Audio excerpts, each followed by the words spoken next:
अऊज़ु बिल्लाहि मिनश्शैतानिर्रजीम बिस्मिल्लाहिर्रहमानिर्रहीम वसारिअू इला मग़फ़िरतिम मिन रब्बिकुम व जन्नतिन अर्दुहस्समावातु वल अर्द उइद्दत लिलमुत्तक़ीन अल्लज़ीना युनफ़िक़ूना फ़िस्सर्राइ वद्दर्राइ वल काज़िमीनल ग़ैज़ वल आफ़ीना अनिन्नास वल्लाहु युहिब्बुल मुहसिनीन वल्लज़ीना इज़ा फ़अलू फ़ाहिशतन औ ज़लमू अनफ़ुसहुम ज़करुल्लाह फ़स्तग़फ़रू लिज़ुनूबिहिम वमन यग़फ़िरुज़्ज़ुनूब इल्लल्लाह वलम युसिर्रू अला मा फ़अलू वहुम यअलमून।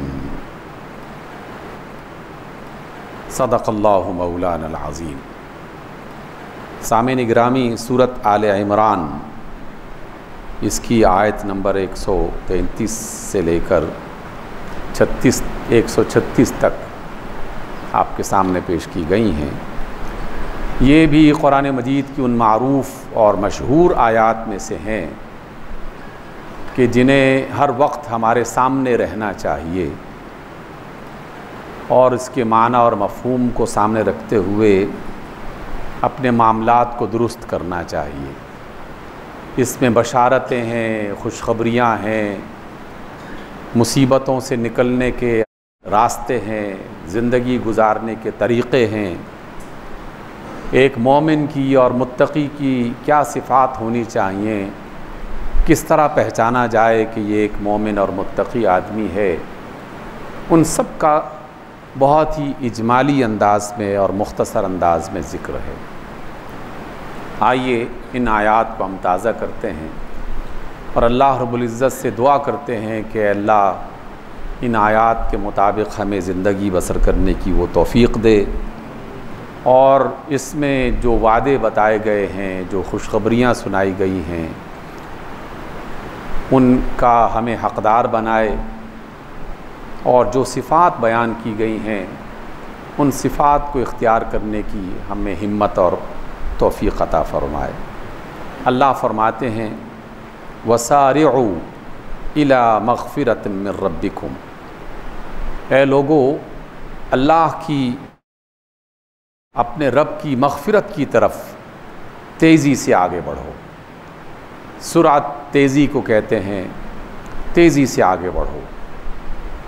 ये ऐलान बिल्कुल उस तरह का ऐलान है जिसे आजकल हम अपनी मार्केटों में अपने कारोबारी मामलात को चलाने के लिए देखते सुनते रहते हैं। कभी हम ये ऐलान सुनते हैं कि जनाब लूट सेल लग चुकी है, आ जाओ। कभी कहते हैं कि एक नादिर मौका है इन्वेस्टमेंट करने के लिए, ज़्यादा मुनाफा कमाने के लिए, इससे बेहतर मौका तुम्हें नहीं मुयस्सर आएगा, इसलिए जो तलबगार हैं वो आगे बढ़ें। आप कुरान मजीद की इस जुमले पर गौर करें तो इसका बुनियादी मग़ज़ और माना यही बनता है, ऐ ईमान वालो तेज़ी से आगे बढ़ो, जल्दी से आ जाओ। किसकी तरफ? अपने रब की मग़फ़िरत की तरफ।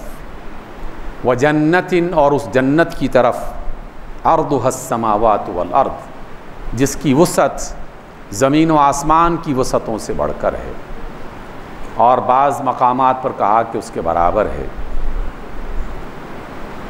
इस एतबार से अगर आदमी अपनी तन्हाई में अपने आप से ज़रा पूछ कर सवाल करे कि हम दुनिया में बहुत थोड़ा सा फ़ायदा हासिल करने के लिए बाज़ औक़ात किस कदर मशक्क़त उठाते हैं और किस कदर परेशान हो जाते हैं, अपने दोस्तों को, अहबाब को, अज़ीज़ व अक़ारिब को उसका ज़िक्र करते हैं कि भाई फ़लाँ जगह पर नई स्कीम का ऐलान हुआ है, सस्ते दामों प्लॉट मिल रहे हैं, फ़लाँ चीज़ सस्ते अंदाज में मिल रही है, फ़लाँ सस्ता बाज़ार है, बड़ा अच्छा सामान बिक रहा है, वग़ैरह वग़ैरह। और हम आमादा करते हैं लोगों को कि आओ, अगर तुम इससे फ़ायदा उठाना चाहते हो तो आगे बढ़ो। और ये पुकार लगाई जा रही है रब्बे कायनात की तरफ से, अल्लाह की तरफ से, जो वाकई तमाम ख़ज़ानों का मालिक है। मार्केटों में बैठे हुए लोग ऐलान कर सकते हैं लेकिन धोखा भी देते हैं। मुख्तलिफ़ कंपनियों की तरफ से ऐलान भी हो सकता है और फ्रॉड भी हो सकता है, लेकिन अल्लाह तो अल्लाह है, तमाम क़ुव्वतों का, तमाम ख़ज़ानों का मालिक, और हर चीज़ को कर देने की क़ुदरत इख्तियार उसके पास मौजूद है। तो उसकी तरफ से यह ऐलान है कि आओ लोगो अल्लाह की मग़फ़िरत की तरफ, उसकी जन्नत की तरफ, जिसकी वसअतें बहुत ज़्यादा हैं। ज़मीन व आसमानों की वसअतें तुम्हारी नज़र में जो हैं, जन्नत की वसअत उससे भी कहीं ज़्यादा है। उइद्दत लिलमुत्तक़ीन, और ये जन्नतें, ये नेमतें मुत्तक़ीन के लिए तैयार की गई हैं। अगर हम मुत्तक़ी हैं तो ये हमें पुकारा जा रहा है, हमें आमादा किया जा रहा है। फिर अल्लाह रब्बुल इज़्ज़त ने याद दहानी के लिए, बात को समझाने के लिए कुछ ऐसी सिफ़ात का, कुछ ऐसे कामों का तज़किरा किया है कि अगर तुम ये पहचानना चाहते हो कि तुम वाकई मुत्तक़ी हो या नहीं हो, तो इन लफ्ज़ों पर गौर करो, इन बातों पर गौर करो। अल्लाह ख़ुद फरमा रहे हैं, किसी फ़लसफ़ी का कौल नहीं है, किसी अल्लामा साहब का ख़ुतबा नहीं है, किसी मुफ्ती साहब का फ़तवा नहीं है, रब्बे कायनात के अपने अल्फाज हैं कि मुत्तक़ी कौन है। अल्लज़ीना युनफ़िक़ून फ़िस्सर्राई वद्दर्राई, मुत्तक़ी वो लोग हैं कि जिनके पास माल की सूरत में मुश्किल हालात हों या आसान हालात हों, वो दोनों हालतों में ख़र्च करते हैं। अल्लाह की तरफ से उन्हें थोड़ा मिला है या ज़्यादा मिला है, हर सूरत में वो अल्लाह के बंदों में, अल्लाह की मखलूक को आसानियाँ फ़राहम करने के लिए, उनके दुख बांटने के लिए, उनकी तकलीफ़ों में शरीक होने के लिए अल्लाह के इस वादे पर अल्लाह के दिए हुए माल को ख़र्च करते हैं। ये पहली खुसूसियत बताई गई है। और हमने रमज़ान के बिल्कुल आगाज़ में नबी रहमत अलैहिस्सलातु वस्सलाम की सिफ़त का तज़किरा किया था कि आप अपनी ज़ात में वैसे ही बहुत सख़ी थे, लेकिन जब रमज़ान का ये महीना आता तो फिर तो सखावत इंतहा को पहुँच जाती। तो ये पहली सिफ़त है। फिर अल्लाह फरमाते हैं कि वल-काज़िमीन अल-ग़ैज़, और वो अपने गुस्से को पी जाने वाले हैं। इस दुनिया में रहते हुए हज़ार तरह की रंजिशें अपने अहबाब से, अपने दोस्तों से, अपने दफ्तरों में काम करने वाले कलीग्स के साथ, अपनी मार्केटों में अपने पड़ोसियों के साथ और अपने कारखानों में मुख्तलिफ़ लोगों के साथ बेशुमार किस्म की रंजिशें, परेशानियाँ, नाराज़गियाँ हो सकती हैं। इंसानी तबीयत का, मिजाज का हिस्सा है। लेकिन अगर हम मुत्तक़ी हैं और अल्लाह की वसी तर जन्नतों के तलबगार हैं तो फिर अपने गुस्से को पी जाना चाहिए। जिसने ज़्यादती की है माफ़ कर देना चाहिए। अल्लाह की उस बड़ी नेमत को हासिल करने के लिए ये छोटी सी तकलीफ़ महदूद वक्त के लिए जो हमारे दिलों में दुख दर्द की सूरत में मौजूद होती है, इसे नज़रअंदाज कर देना चाहिए। वल आफ़ीना अनिन नास, लोगों को माफ़ कर देने वाले ये मुत्तक़ी होते हैं। और अल्लाह के रसूल सल्लल्लाहु अलैहि वसल्लम सबसे बेहतरीन मिसाल है। वहशी आता है और कहता है कि या रसूलल्लाह, मैंने आपके चचा को कत्ल किया था, शहीद किया था, लेकिन अब मुझे इस्लाम की हकीकत का अंदाज़ा हुआ, पशेमान हूँ, मुझे माफ़ फरमा दीजिए। चचा जो आपको इंतहाई अज़ीज़ थे, आप सल्लल्लाहु अलैहि वसल्लम ने उसकी बात को सुना और कहा कि जाओ, अल्लाह के लिए हम तुम्हें माफ़ करते हैं। हिंद आती है और कहती है कि मैं वो जालिम ख़ातून हूँ कि जिसने आपके चचा का सीना चीरा था, कलेजा चबाया था, गुस्से का इजहार किया था, लेकिन ए अल्लाह के रसूल, आप तो माफ़ करने वाले हैं। मैंने ईमान की दौलत की हकीकत को जान लिया है, मैं माफ़ी की तलबगार हूँ। आपने दोनों को माफ़ कर दिया और दोनों से अलग अलग ये कहा कि मैंने तुम्हें माफ़ कर दिया है, लेकिन चचा की मोहब्बत तो दिल में मौजूद है और तुम्हारी ज़्यादती भी जहन में आ सकती है, दिल में ताज़ा हो सकती है। बस इस तरह किया करो कि मेरे सामने मत आया करो, ताकि ऐसा ना हो कि वो जो गुस्सा है वो गालिब ना आ जाए और मैंने जो तुम्हें माफ़ किया है उसके बदले में कोई ऐसी बद्दुआ ना निकल जाए मेरी ज़बान से। तो आप अलैहिस्सलातु वस्सलाम ने इतने कट्टर किस्म के दुश्मनों को माफ़ कर दिया। और हम तो अपने दफ्तरों और दुकानों और घरों के आसपास बिल्कुल मामूली जुमलों पर साल हा साल तक नाराज़ रहते हैं और एक दूसरे से गुफ्तगू नहीं करते। अगर वाकई हम अल्लाह की जन्नतों के तलबगार हैं तो फिर माफ़ करने की आदत को इख्तियार कीजिए।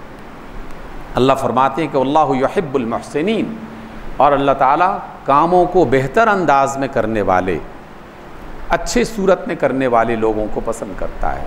नमाज पढ़ो तो अच्छे अंदाज में पढ़ो, रोज़ा रखो तो पूरी एहतियात के साथ रखो, तिलावत करो तो पूरी मोहब्बत और आदाब के साथ वो तिलावत करो, तस्बीहात पढ़ो तो उसमें भी अल्लाह की रहमतों को, मोहब्बतों को सामने रखते हुए उसका ख्याल रखो। मुहसिन का माना आप हजरात की खिदमत में कई बार पेश किया गया, आइंदा भी किया जाता रहेगा। मुहसिन का बुनियादी माना है किसी काम को अच्छे अंदाज में करना, बेहतरीन सूरत में करना। तो जो भी काम करें उसे बेहतरीन अंदाज में किया जाए, अल्लाह ऐसे मुहसिनीन को पसंद करता है।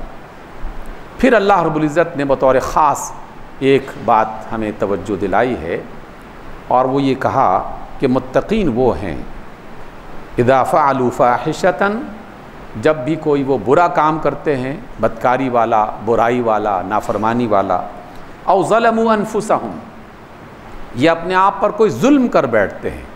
हकीकत में हर गुनाह इंसान का अपनी ज़ात पर ख़ुद से जुल्म है, अपने आप को ख़ुद से हिलाकत में भेजना है जब भी वो किसी गुनाह का इर्तिकाब करता है, क्योंकि सज़ा तो उसी को मिलनी है।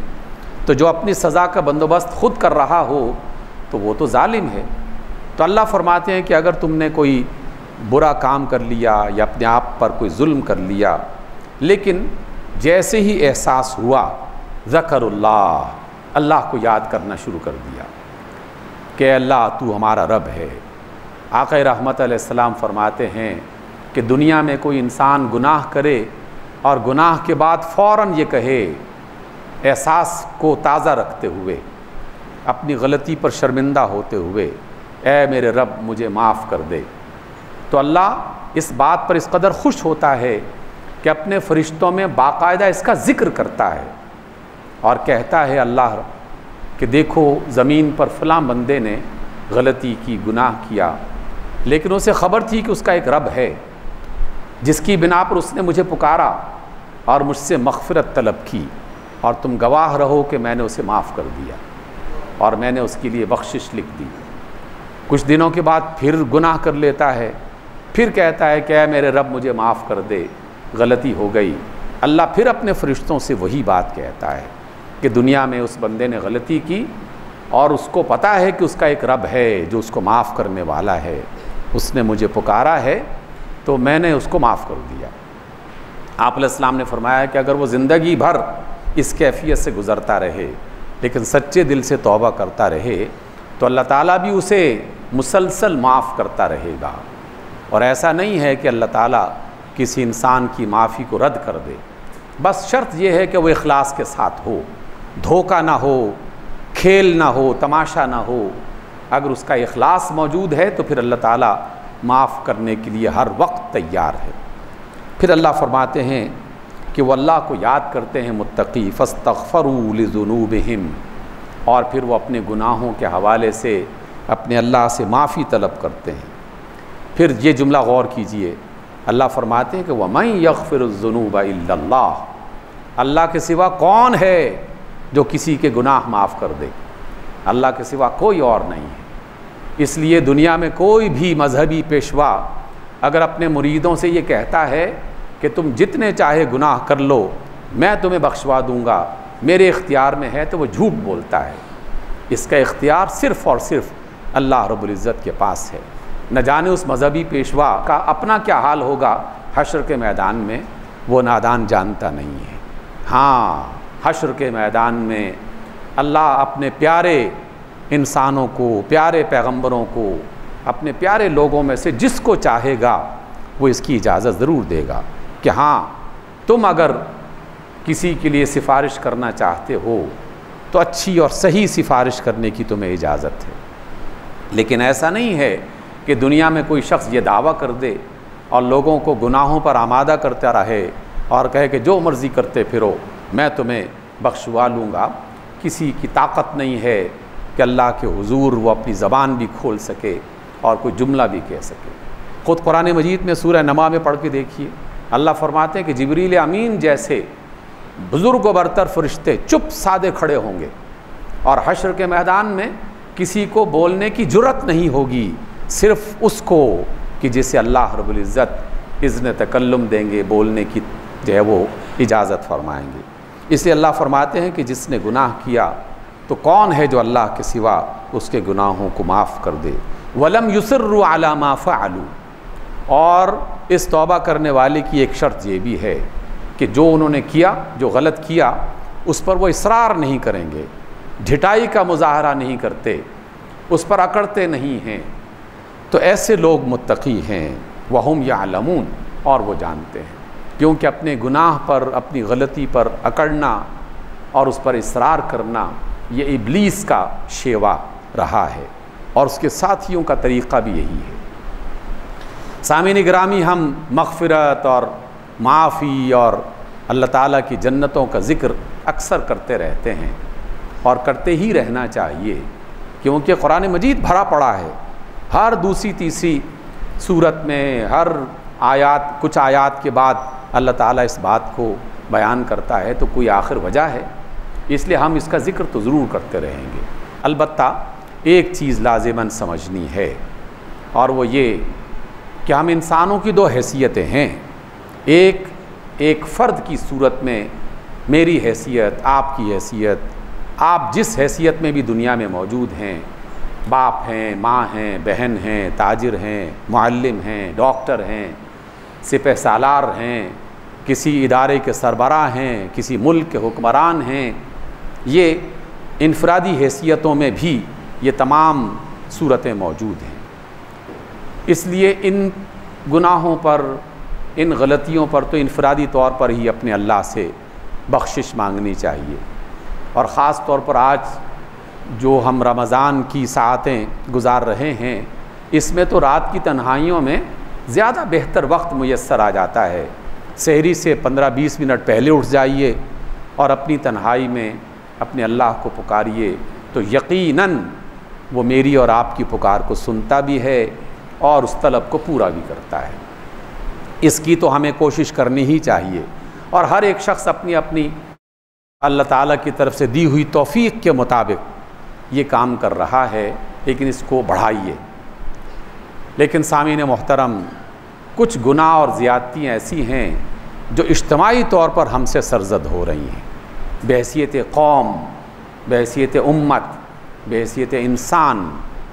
उन इज्तिमाई गुनाहों पर भी लाज़िमन हमें अपने अल्लाह से तौबा करनी चाहिए, और उस इज्तिमाई गुनाह से बचने के लिए जो कुछ भी किया जा सकता है उसके बारे में कुछ करना चाहिए। जो आवाज़ बुलंद कर सकते हैं वो आवाज़ बुलंद करें, जो आगाही दे सकते हैं वो आगाही दें, जो एहतजाज कर सकते हैं वो एहतजाज करें, जो अपने बदन के साथ, अपने माल के साथ, अपने किसी और इख्तियार के साथ उस गुनाह को ख़त्म कर सकते हैं, उन्हें उस गुनाह से तौबा करनी चाहिए।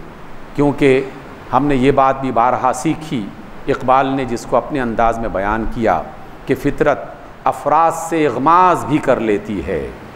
एक फ़र्द का गुनाह जो है तो अल्लाह ताला की बनाई हुई जो कुदरत और फ़ितरत का कानून है वो उससे बाज़-औक़ात आँखें बंद कर लेती हैं कि चलें, एक बंदा है, गलती हो गई और माफ़ी तलाफ़ी हो जाएगी, लेकिन कभी करती नहीं मिल्लत के गुनाहों को माफ़।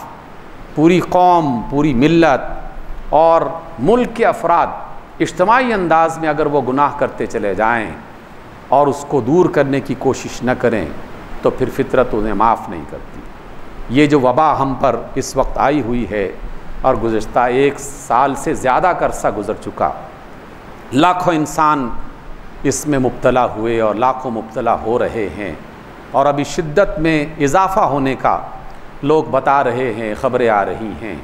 इसका बुनियादी सबब वो इज्तिमाई गुनाह हैं जो हम इंसान बहैसियत इंसान और मुसलमान बहैसियत मुसलमान और उम्मत बहैसियत उम्मत कर रही है। 2-4 गुनाहों का तज़किरा कर दूं। एक बहुत बड़ा गुनाह जिसमें बेशतर इंसान और उम्मत इज्तमाई तौर पर और उनके ज़िम्मेदारान इज्तमाई तौर पर जिसमें मुब्तला हैं और अभी तक उसके इज़ाला करने की कोई कोशिश नहीं हो रही, वो जुल्म है जो मुख्तलिफ़ मुल्कों में, मुख्तलिफ़ इलाक़ों में मुख्तलिफ़ ज़ालिम कर रहे हैं और उनके ख़िलाफ़ एक्शन लेने के लिए कोई तैयार नहीं है। कई लाख इंसान इराक़ में मारे गए, कई लाख इंसान शाम में मारे गए, कई लाख इंसान बर्मा में मारे गए, कई लाख इंसान कश्मीर में मारे गए, कई लाख इंसान यमन में मारे गए और मारे जा रहे हैं। इन तमाम इलाक़ों में क़त्ल व गारतगरी ख़त्म नहीं हुई और हुक्मरान सिवाय चंद कॉन्फ्रेंसेस करने और चंद बयानात देने और चंद मकामात पर करारदादें पेश करके वो ये समझते हैं कि हमने काम पूरा कर दिया। क़तन ऐसा नहीं है, इसलिए कि ये एक इज्तिमाई गुनाह है और अल्लाह जुल्म को पसंद नहीं करता। और ज़ालिमों के बारे में, जो ज़ालिम हैं वो उसका शिकार होंगे, ये तो है ही कि ज़ालिमों को अल्लाह ताला पकड़ेगा, लेकिन रसूलुल्लाह सल्लल्लाहु अलैहि वसल्लम ने बिल्कुल वाज़े अल्फाज में ये बात इरशाद फरमाई है कि जिन्होंने उस जुल्म को देखा और ख़ामोश रहे और कुदरत थी कि वो जुल्म के ख़िलाफ़ कुछ एक्शन ले सकते थे लेकिन नहीं लिया, तो अल्लाह ताला उनको भी इसका शिकार कर देगा। और आप सल्लल्लाहु अलैहि वसल्लम ने ये बात कहते हुए अल्लाह ताला का हवाला दिया कि अल्लाह ने ख़ुद फरमाया है कि मुझे कसम है अपने जलाल की और मुझे कसम है अपने बुलंद मकाम की कि मैं ज़ालिमों को और वो लोग कि जिन्होंने जुल्म देखा और वो कुदरत रखते थे कि उस जुल्म को रोक सकें लेकिन नहीं रोका, तो मैं उनसे लाज़िमन जल्द या बदेर इंतकाम लूँगा। और इंतकाम की एक शक्ल ये है। दूसरा बड़ा गुनाह, और जिसमें पाकिस्तान बतौर ख़ास, उम्मत में ये गुनाह पहले से मौजूद था लेकिन ये मुल्क पाकिस्तान बतौर ख़ास उसमें शरीक हुआ और जानबूझकर हमारे हुक्मरानों ने उसमें शिरकत की। गुज़श्ता 70 बरस से 17 बार से ज़्यादा मरतबा इस बात की कोशिश की गई मुख्तलिफ़ जमातों की तरफ से, इदारों की तरफ से और कुछ हुक्मरानों की तरफ से कि मुल्क में से सूद का निज़ाम ख़त्म करें, लेकिन हर मरतबा उसके ख़िलाफ़ ख़ुद इसी मुल्क के अंदर से कुछ क़ुव्वतें कभी ज़ाहिर और कभी खुफिया तौर पर उसके ख़िलाफ़ खड़ी हुई और उन्होंने इस मुल्क में गैर सूदी निज़ाम को राइज करने में रुकावट पैदा की। और अब तो बाकायदा इदारे उसमें शामिल हो गए हैं। सुप्रीम कोर्ट जैसा एक बड़ा इदारा वो ख़ुद उस गुनाह में मुलव्वस हो गया, जजेस मुलव्वस हो गए, उलमा मुलव्वस हो गए, मुख्तलिफ़ पार्टियों के सरबराह मुलव्वस हो गए। इज्तिमाई गुनाह है ये, अल्लाह और उसके रसूल के साथ जंग है, कुरान कहता है। और हम इस मुल्क में एक बेहतर मुतबादिल निज़ाम बना सकते थे। कई रिपोर्ट्स तैयार की गई, लोगों ने बाकायदा इल्मी अंदाज में कानूनी एतबार से शरीयत को सामने रखते हुए एक पूरा उसका ब्लैक एंड वाइट में मुसव्वदे तैयार किए गए, लेकिन उसको नाफिज नहीं होने दिया गया। ये दूसरा बड़ा गुनाह हमसे सरजद हो रहा है, जिसकी वजह से हम दुआओं के बावजूद और नमाज़ों की अदायगी के बावजूद इस मुसीबत से नजात नहीं पा रहे। नजात का एक ही रास्ता है कि तौबा की जाए, वापसी का रास्ता इख्तियार किया जाए। जो कह सकता है वो कहे, जो कर सकता है वो करे, और अपनी इनफरादी जो गलतियां हैं उस पर यकीनन हमें कुछ ना कुछ ज़रूर इख्तियार करना चाहिए। सामीन गिरामी, इस एतबार से पहला काम जो हम कर सकते हैं कि दुनिया में जहाँ कोई मज़लूम है, एक तो सियासी बुनियादों पर जिन्होंने मामले का हल करना है वो अपने अंदाज में यकीनन करेंगे और उन्हें इस बात पर आमादा करते रहना चाहिए। लेकिन जो मज़लूम हैं, कसमापुरसी के आलम में हैं, तो उनकी जो भी बाएतमाद तरीक़े से मदद कर सकता है वो उसमें शरीक हो। मैंने पिछली मुलाकात में आपसे कहा कि हमेशा इमदाद का जो एक अल्लाह ताला ने और उसके रसूल ने निज़ाम हमें तालीम किया है कि अपने घर से आगाज़ किया जाए, अपने ख़ानदान से आगाज़ किया जाए, अपने महल्ले से आगाज़ किया जाए, लेकिन ये दायरा महल्ले पे जाकर रुकता नहीं है, फिर पूरी दुनिया में ये फैलता है और दूर दराज तक मुख्तलिफ़ लोग जो इसके हक़दार हैं वो यकीनन इसके हक़दार बनते हैं, तो हमें उनके साथ ताउन करना चाहिए। आज की इस मुलाकात में 2 अफराद बतौर ख़ास आए हैं हमारी मस्जिद में, और गुज़श्ता साल भी और 1-2 साल से आ रहे हैं हमारे पास। एक बर्मा से, कि जिसके बारे में यकीनी बात है कि हज़ारों इंसान जुल्म का शिकार हुए, हज़ारों लोग वहाँ पर कत्ल किए गए, हज़ारों लोग वहाँ पर खुले समंदरों में, कोई मुल्क उन्हें कबूल करने के लिए तैयार नहीं। हिंदुस्तान तो यकीनन मुखालिफ है ही, लेकिन बांग्लादेश जैसा और उसके आसपास की जो करीबी मुस्लिम ममालिक हैं वो भी उसके लिए तैयार नहीं है मदद की। तो जो भी उसमें मुखलिस इंसान, हमारा एतमाद है किसी न किसी तरीक़े से जो मालूमात मिली तो इसमें आप लोग शरीक हों। दूसरे हमारे नेपाल के, जो दुनिया में एक अकेला बाकायदा डिक्लेयर्ड हिंदू मुल्क है। हिंदुस्तान अगरचे हिंदुस्तान है, लेकिन वो हिंदू मुल्क डिक्लेयर्ड नहीं है, दस्तूरी एतबार से नहीं है। नेपाल बाकायदा दस्तूरी तौर पर एक हिंदू मुल्क है। तो वहाँ पर जो मुसलमान इंतहाई अक़लियत में हैं, तो थोड़ा बहुत वो जो काम कर रहे हैं इशाअत दीन का, वहाँ पर एक मदरसतुल इस्लाह के नाम से एक अच्छा काबिल एतमाद, जिसमें हज़ारों तलबा और तालिबात तालीम हासिल कर रहे हैं, तो वो भी तशरीफ़ लाए हैं। आप अपने घर, अपने ख़ानदान, अपने महल्ले में मदद करने के साथ साथ अपने माल में से कुछ हिस्सा ऐसे लोगों के लिए भी मुख्तस करें। अल्लाह ताला आपकी काविश को कबूल फ़रमाए और इन मज़लूमों की अपनी गैब से मदद फ़रमाए।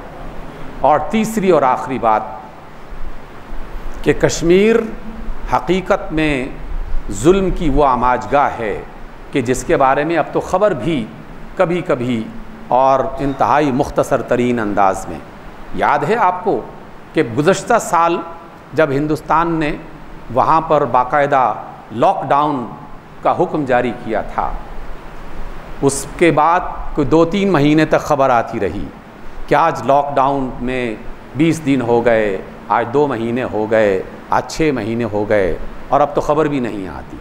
किसी को कुछ ख़बर नहीं है कि वहाँ पर लोग किस हालत में हैं और कितनी बड़ी मुश्किल में हैं। वो तो हमारे मुल्क का हिस्सा भी हैं, हमारे ईमान का हिस्सा भी हैं, और इंसान होने के नाते से भी वो मज़लूम हैं। उनकी मदद करना, अपनी दुआओं में उनके लिए लाज़िमन हिस्सा रखिए। और इसके अलावा हर एक बंदा अपने अंदाज़ में सोच सकता है कि वो किस तरह कश्मीर के इन मज़लूमों की मदद कर सकता है और आवाज़ उठा सकता है। ये वो गुनाह हैं जिन पर हमें एक इज्तिमाई तौबा का रास्ता इख्तियार करना चाहिए। अल्लाह ताला मुझे मेरी इनफरादी ख़ताओं से, आपको आपकी इनफरादी ख़ताओं से माफ़ करते हुए पाक करे, और हम सबको एक इज्तिमाई तौर पर जो गलतियाँ हमसे सरजद हो रही हैं उनसे अल्लाह ताला दरगुज़र करते हुए हमारे हुक्मरानों को अक्ल दे, उन्हें कोई हिदायत अता करते हुए सही रास्ता दिखाए कि जिसकी वजह से इस ज़मीन से हम जुल्म को ख़त्म कर सकें। अक़ूलु क़ौली हाज़ा वस्तग़फ़िरुल्लाह ली व लकुम।